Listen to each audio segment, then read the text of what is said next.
Bonjour, aujourd'hui une vidéo sur les congés maladie. En effet, beaucoup d'idées circulent sur ce sujet, parfois justes, parfois fausses. Alors pour démêler le faux du vrai, une petite vidéo pour que les choses soient claires. Vous verrez ici une explication des congés maladie pour les titulaires comme pour les non titulaires, avec en fin de vidéo un petit aparté sur les autorisations d'absence, évidemment les autorisations d'absence qui sont liées à la maladie. Je ne ferai pas les autres. Et n'oubliez pas pour le congé de maladie ordinaire, le jour de carence. Oui, effectivement, je rappelle qu'il y a un jour de carence dans le public, c'est-à-dire que le premier jour de congé n'est pas payé. C'est-à-dire que si vous prenez un arrêt de congé de maladie de 2 jours, un jour ne vous sera pas payé. Si vous prenez un arrêt maladie d'une journée, c'est pour votre poche. Ah, petit détail pour les non titulaires, si votre ancienneté est inférieure à 4 mois, c'est pas un jour que vous aurez, c'est 3 jours que vous aurez de carence. Donc pensez-y, quand vous avez votre arrêt maladie, pensez à ce jour de carence. Ah, petit détail, peut-être qu'il va passer à 3 jours, on ne sait pas encore. Toujours est-il que si vous aimez la vidéo, n'hésitez pas à la partager ou à la liker. Cela permet d'avoir plus de visibilité pour le SNALC, le syndicat que je représente et pour lequel je fais cette vidéo. Alors maintenant, on va commencer tout de suite par les congés qui concernent les titulaires. Alors vous allez voir, je vais fonctionner de la même façon. Une petite définition de ce qu'est le congé, les obligations, etc. Puis après, une mise en place de la temporalité du congé, c'est-à-dire combien de temps peut-il durer, etc. Alors on va commencer tout de suite par... Le congé de maladie ordinaire est donc sans aucune condition d'ancienneté. De plus, il concerne des maladies sans gravité particulière, un rhume, une gastro, des choses comme ça. Le seul document à fournir est un arrêt de travail CERFA qu'il faut fournir obligatoirement dans les 48 heures qui suivent l'arrêt, sauf évidemment hospitalisation, des choses comme ça, mais sinon il vous faut le fournir dans les 48 heures. Il sera considéré comme une période d'activité pour votre retraite. Les contrôles peuvent se faire sur demande de l'administration. Par contre, pour la prolongation se fait avec un arrêt de travail, mais il faut un avis obligatoire du CMD si jamais votre congé de maladie ordinaire est supérieur à 6 mois. Pour la reprise, vous pouvez la faire tant que vous voulez, à partir du moment où vous ne dépassez pas les 12 mois, mais il faut obligatoirement un certificat médical indiquant que la reprise est possible, et il faut amener ce certificat dès le premier jour de la reprise, certificat médical qui est fait bien évidemment par votre médecin traitant. Voilà pour la définition. Maintenant, voyons la temporalité, savoir combien de temps il peut durer, comment est le traitement pendant cette durée, et puis quelles sont les étapes à ne pas rater. Pour la temporalité du congé de maladie ordinaire, vous avez 2 périodes. Une première période de 3 mois qui correspond à des congés à plein traitement, 90 jours, et une période de 9 mois pour des congés à demi-traitement si jamais votre congé de maladie ordinaire se prolonge. Attention toutefois, pour reprendre, si jamais vous dépassez les 6 mois, vous aurez obligation de demander l'avis du conseil médical départemental pour une reprise. Vous voyez ici que si jamais cet avis est positif, il n'y aura aucun souci, la reprise se fera. Par contre, si jamais cet avis est négatif, vous risquez 2 choses, entre guillemets. Si vous êtes stagiaire, vous pourrez être mis en dispo ou en congé sans traitement. Par contre, si jamais vous ne pouvez pas reprendre, vous pouvez être mis en situation d'inaptitude avec licenciement. Par contre, quand vous êtes titulaire, vous pouvez passer en CLM, congé de longue maladie, si vous en faites la demande. Et si jamais il y a une situation d'inaptitude qui est repérée par le conseil médical départemental, vous pouvez être soit reclassé dans une autre fonction dans l'éducation nationale ou dans la fonction publique, et si jamais le reclassement n'est pas possible, vous serez mis à la retraite d'office pour invalidité. Alors justement, le CLM, parlons-en, ce CLM, le congé de longue durée, peut faire suite au CMO si jamais ce dernier risque de durer un peu longtemps. Il est conseillé d'utiliser la période de 3 mois de congé à plein traitement pour faire cette demande de CLM. Comme le CLM lui-même est considéré en grande partie, en tout cas en partie, comme un congé à plein traitement, vous n'aurez pas de période à demi-traitement. Donc profitez, si jamais vous risquez d'avoir une maladie qui dure, de faire une demande de CLM pour pouvoir passer sur ce type de congé avant de passer à demi-traitement. Toutefois, une petite remarque, si jamais votre CLM congé de longue maladie ne vous est pas accordé, vous devrez rembourser les trop perçus qui correspondra au traitement à plein traitement que vous avez eu, alors que normalement vous allez être considéré comme un demi-traitement. Ah, je m'explique. Vous êtes ici, vous faites une demande de congé CLM, ici. Donc normalement, votre congé CLM vous permet de rester à plein traitement. Admettons que cette demande soit rejetée quand vous êtes ici. C'est-à-dire que vous allez avoir un mois, là, qui va vous être payé à plein traitement alors que vous auriez dû être demi-traitement. Si jamais votre CLM est refusé, vous devrez rembourser ce demi-traitement qui correspond à ce mois de trop perçu. Alors pour le CMO, la notion de 3 mois à plein traitement, puis après on passe à demi-traitement, parfois pose souci. Je vois souvent des gens qui nous contactent justement pour des questions, mais pourquoi est-ce que j'ai touché moins alors que la semaine d'avant je touchais autant? Donc j'ai essayé de vous faire un petit schéma, pas forcément simple, essayez de suivre, c'est pour ça que j'ai pris des dates et un exemple totalement fictif de congé pour être le plus clair possible. Allez, voilà l'exemple.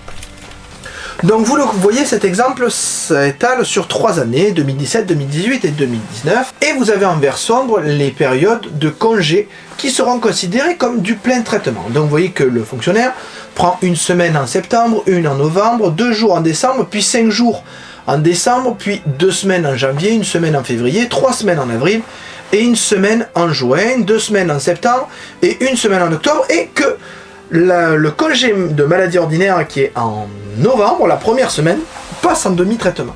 Mais alors me direz-vous, si je regarde depuis septembre, c'est que sa 4e semaine de congé. Or, on a dit qu'il fallait 3 mois pour être en demi-traitement. Oui, sauf que ces semaines sont comptées sur ce qu'on appelle un an glissant. C'est-à-dire, on regarde à la date du congé ce qui s'est passé dans les 365 jours qui précèdent le congé.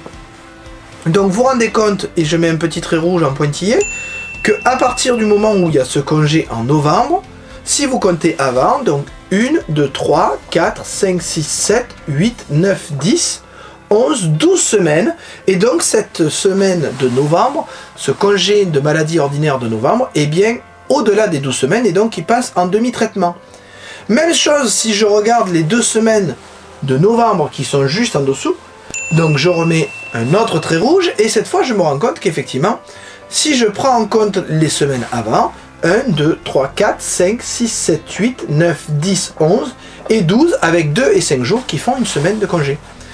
Ensuite, le prochain congé est de janvier, et cette fois, il est en plein traitement, car effectivement, si vous regardez, je ne vais pas vous refaire le calcul, si vous regardez à un an glissant, effectivement, on est à la 12e semaine, donc comme c'est la 12e semaine, elle est dans les 3 mois, et donc elle a plein traitement. Les 3 jours, pour la même raison, nouveau trait rouge, passent à demi-traitement, et voyez qu'en mars 2019, cette personne pose 2 semaines de congé, et sur ces 2 semaines de congé, seulement 4 jours seront en plein traitement, et les 10 autres jours, pour la même raison qu'énoncée avant, puisqu'on regarde 365 jours avant, les 10 jours seront en demi-traitement.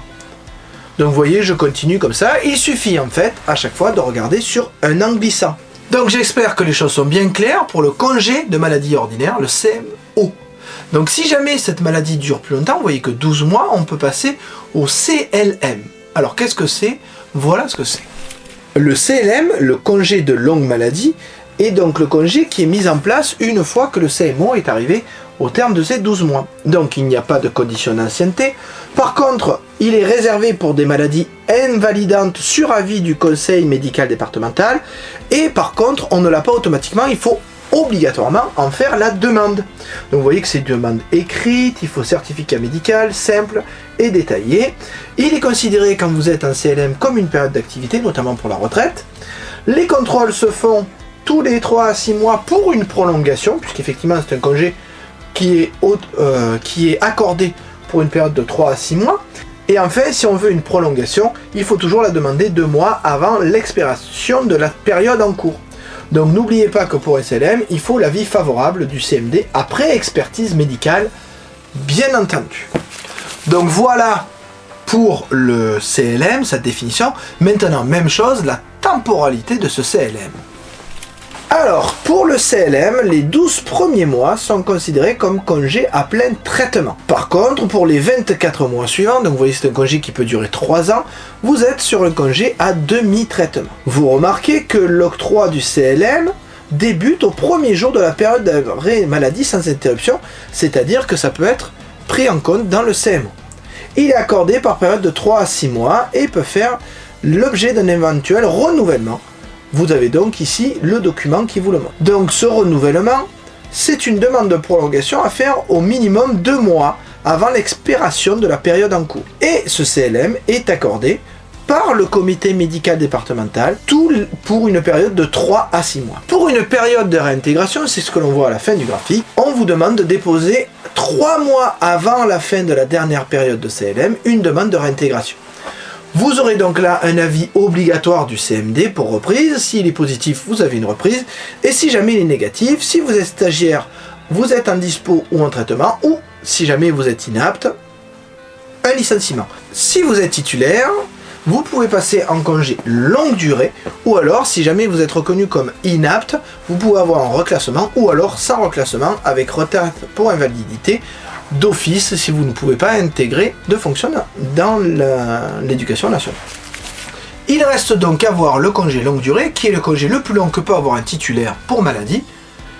Maintenant, même chose, définition et temporalité. Alors pour la définition, le CLD, quant à lui, est sans condition d'ancienneté. Par contre, vous devez faire attention que vous pouvez avoir un seul CLD pour une seule affection, c'est-à-dire vous pouvez avoir un congé de longue durée uniquement pour une seule maladie qui est reconnue comme ouvrant droit à ces maladies.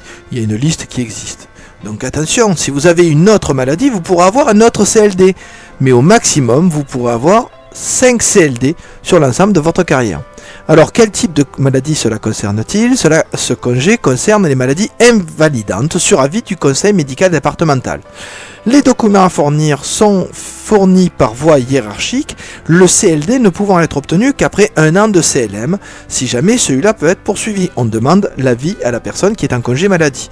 Il sera considéré comme une période d'activité pour la retraite. Sa prolongation se fera de 3 à 6 mois, évidemment suite à avis du conseil médical départemental. Pour la reprise ou la prolongation, il faut bien penser à la demander 2 mois avant l'expiration de la période en cours. Toutefois, il faut être clair, le CLD nécessite un avis favorable du CMD après expertise médicale.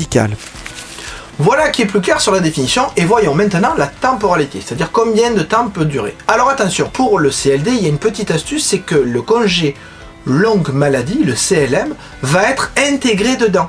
Donc la première année, puisqu'on ne peut pas être en CLD directement, on ne peut être en CLD que si on est passé en CLM.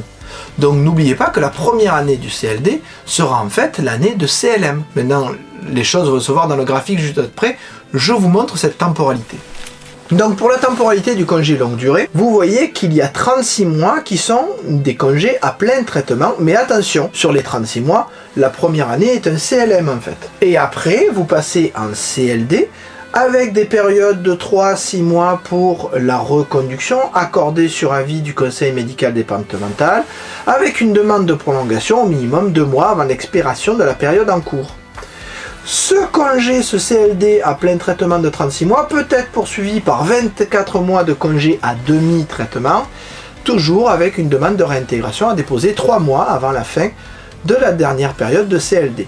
Par contre, à la fin du CLD, il y a avis obligatoire du CMD pour une reprise. Bon, si son avis est positif, vous pouvez donc reprendre. Par contre, s'il est négatif, si vous êtes stagiaire, vous êtes placé en congé sans traitement, 1 an renouvelable 2 fois sur exception. Et si jamais ce n'est pas possible, vous êtes soumis à une mesure de licenciement si jamais vous êtes classé comme inapte sans reclassement possible. Si jamais vous êtes titulaire, à la fin du CMD, si l'avis est négatif, vous êtes mis en disponibilité d'office, et si jamais vous êtes reconnu en situation d'inaptitude, cela est possible avec reclassement, ou si jamais c'est sans reclassement dans la fonction publique, vous êtes mis en retraite pour invalidité.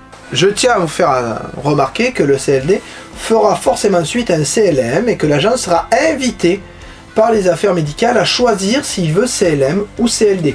Alors attention, cette décision, une fois qu'elle est prise, ne peut pas changer, car n'oubliez pas qu'un CLD, c'est une seule fois par affectation et maximum 5 fois dans la carrière. Donc il faudra bien penser à ce que vous voulez quand vous avez le choix à faire au niveau de ce congé. Alors voilà, ce sont les 3 congés disponibles pour les titulaires. Le CMO, le CLM, le CLD. Maintenant, pour les non-titulaires de leur poste, donc contractuels par exemple, vous avez 2 types d'arrêt maladie, congé maladie et le congé de grave maladie. Donc voyons voir, sous la même façon, ces 2 types de congés. Alors d'abord, le congé maladie. Alors le congé maladie, il repose sur plusieurs conditions. D'abord, il faut être en activité et ensuite, il faut que ce congé ne dépasse pas la durée du contrat.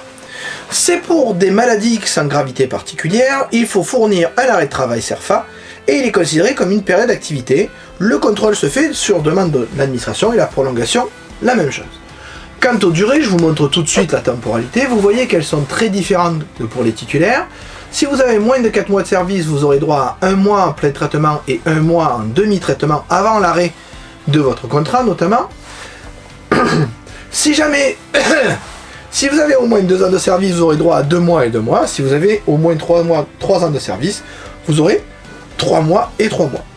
Vous remarquez que pour la reprise, c'est toujours la même chose. Si jamais la reprise se fait, vous êtes réaffecté. Par contre, si ce n'est pas possible, vous êtes considéré soit comme inapte temporaire avec 1 an de congé sans solde tout en gardant le contrat avec une prolongation possible de 6 mois. Et si jamais ce n'est toujours pas possible, vous serez licencié et donc vous perdrez votre contrat. Vous le voyez, on parle là de congé de maladie ordinaire, si on peut dire, mais la durée du congé maladie, à plein traitement ou à demi-traitement, est très variable suivant la durée de votre contrat. Vous avez quand même l'existence d'un congé grave maladie, si jamais vous avez une maladie qui est plus grave qu'un simple rhume, une affectation de gastro, etc. Donc là, par contre, même chose, je vous montre la définition et la temporalité. Le congé de grave maladie, lui, concerne évidemment les non-titulaires, mais qui ont une ancienneté de service continue d'au moins 3 ans, oui. J'attire votre attention sur le terme continu, très important. Il concerne les maladies invalidantes et de gravité confirmée. Les documents à fournir sont à fournir par voie hiérarchique. Vous voyez ici, il faut différents types de documents, 2 certificats médicaux et une demande écrite de sollicitation. Cela sera considéré comme une période d'activité et pareil pour les contrôles et la prolongation de 3 à 6 mois. Tout cela se fait sur avis du CMD. Il nécessite là aussi un avis favorable du CMD après expertise médicale. Sa temporalité est vraiment différente puisque là, vous avez droit à 12 mois de congé à plein traitement, puis 24 mois de congé à demi-traitement. Pour la reprise, un avis obligatoire du CMD, que cette reprise se fasse au bout du CGM ou en cours de CGM. Donc là, vous aurez l'avis obligatoire du CMD avec un avis positif pour l'affectation. Et si jamais l'avis n'est pas positif, vous aurez la possibilité d'avoir une inaptitude temporaire d'1 an avec congé sans solde, avec une prolongation de 6 mois. Ou si jamais ce n'est toujours pas possible, un licenciement, quel que soit le type de contrat que vous avez. Voilà pour ce dernier type de congé maladie. Maintenant, j'ai dit en début de vidéo que je vous parlerai des autorisations d'absence liées à la maladie. Donc vous avez différents types d'autorisations d'absence liées à la maladie. Par exemple, décès, garde d'enfants malades. Vous avez aussi pour rendez-vous médicaux obligatoires, non obligatoires, et enfin pour contagion. Oui, pour contagion, on le verra à la fin. Je fais remarquer que ces autorisations d'absence n'ont pas de caractère obligatoire, elles sont principalement liées à la nécessité de service. Généralement, elles ne posent pas de soucis, mais il faut être conscient de ça, sauf pour le rendez-vous médical obligatoire, bon là, évidemment, il est de droit. Donc reprenons ces exemples dans l'ordre. Alors, l'autorisation d'absence pour décès est liée au décès d'un parent, d'un enfant ou d'un conjoint qui est marié ou pacsé. Ah oui, marié ou pacsé obligatoirement. Ce congé est de 3 jours, congé qui peut être augmenté d'un délai de route suivant ce que décide le chef de service, le chef d'établissement notamment, pour les enseignants, il peut être augmenté de 48 heures. Vous remarquez que si jamais c'est le décès d'une autre personne de la famille, un frère, une sœur, vous pouvez avoir une journée d'autorisation d'absence pour décès qui peut être là aussi agrémenté de 48 heures de délai de route, toujours selon le bon vouloir du chef de service. Pour l'autorisation d'absence pour garde d'enfants malades, vous voyez qu'il y a différentes choses à respecter. D'abord, il faut que l'enfant ait 16 ans ou moins. S'il a plus de 16 ans, vous n'aurez pas le droit à cette autorisation d'absence. Deuxième chose, cette autorisation d'absence est bien évidemment liée à un certificat maladie à fournir sous 48 heures, si vous le pouvez, bien entendu. Ensuite, ou enfin, je ne sais pas, remarquez que cette autorisation d'absence, la durée de jours de cette autorisation d'absence n'est pas liée au nombre d'enfants. Et non, c'est 12 jours maximum si vous êtes à 100%, qui peuvent être répartis entre 2 agents de la fonction publique. Si jamais vous êtes en temps partiel, cela diminuera en fonction de votre temps partiel. De même, quel que soit le nombre d'enfants, c'est toujours le même nombre de jours. Pour savoir le nombre de jours, c'est indiqué ici en bas. Vous prenez le nombre de demi-journées que vous travaillez et vous rajoutez 2. Par exemple, si vous travaillez le lundi, le mercredi matin et le jeudi, lundi 2 demi-journées, mercredi matin 1 demi-journée, jeudi 2 demi-journées, ça fait 5 plus 2, 7, vous aurez droit à 7 jours d'absence, d'autorisation d'absence pour garde d'enfants malades pour l'année civile ou l'année scolaire, si votre emploi du temps dépend de ça, notamment pour les enseignants. Ensuite, vous avez une autorisation d'absence pour rendez-vous médical obligatoire. Ben là, comme c'est précisé, c'est obligatoire, donc c'est une autorisation d'absence de droit. Elle ne pose aucun souci. Vous avez aussi une autorisation pour rendez-vous médicaux non obligatoires. Mais par contre là, ce n'est pas une obligation de vous autoriser, de vous accorder cette autorisation d'absence. D'ailleurs, sachez que vous ne serez pas rémunéré pendant cette autorisation d'absence si le chef de service l'a fait remonter telle qu'elle. Et enfin, dernière autorisation d'absence liée à la maladie qui peut être accordée, une autorisation d'absence pour vie avec une personne contagieuse. Et oui, quand vous avez une personne qui est contagieuse, pour éviter de propager la contagion, on peut vous autoriser à être absent. Alors attention, hein, regardez les maladies, c'est pas rien, hein, d'accord? C'est un cadre très précis et une durée très précise. Mais si jamais vous êtes dans ce cadre-là, vous aurez le droit de demander une autorisation d'absence. Dernière chose, maintenant que les congés et les autorisations d'absence sont clairs, vous n'avez pas droit d'avoir 2-3 jours comme ça parce que vous en avez besoin et que vous êtes fatigué. Non, ça n'existe plus. Vous n'avez pas de minimum de droit. D'accord? Ce n'est pas comme ça qu'on fait fonctionner un service public, en tout cas d'après l'éducation nationale. Donc, ne dites pas « Ah oui, mais j'ai droit à X jours de congés, donc je les prends, sinon ils sont perdus. » Non, non, mais ça n'existe pas. Hein. Vous n'avez pas des congés pour fatigue. Hein. Peut-être une idée? Non, non, non, pas de congés pour fatigue. Donc n'oubliez pas que pour chacun de ces congés, vous devez pouvoir les justifier sous 48 heures, sauf cas exceptionnel, bien évidemment. Si vous êtes à l'hôpital, on ne va pas vous réclamer la justification, le CERFA, l'arrêt maladie, puisque vous êtes hospitalisé. Donc pensez bien qu'il faut une justification, et que si cette justification n'est pas donnée dans les 48 heures, vous pourrez être considéré comme en tort vis-à-vis de l'administration, et donc avoir par exemple des retenues sur salaire pour service non fait. Donc j'espère que cette vidéo vous aura un peu éclairé d'une part sur les congés maladie, mais aussi sur les autorisations d'absence qui sont liées à ces congés maladie. Si jamais vous avez besoin de plus de renseignements, n'hésitez pas à contacter vos représentants syndicaux qui sont là pour vous représenter certes, pour vous conseiller et pour vous accompagner au mieux. Donc j'espère que vous avez eu des informations pertinentes et que vous n'hésiterez pas à nous contacter au SNALC si jamais vous avez besoin.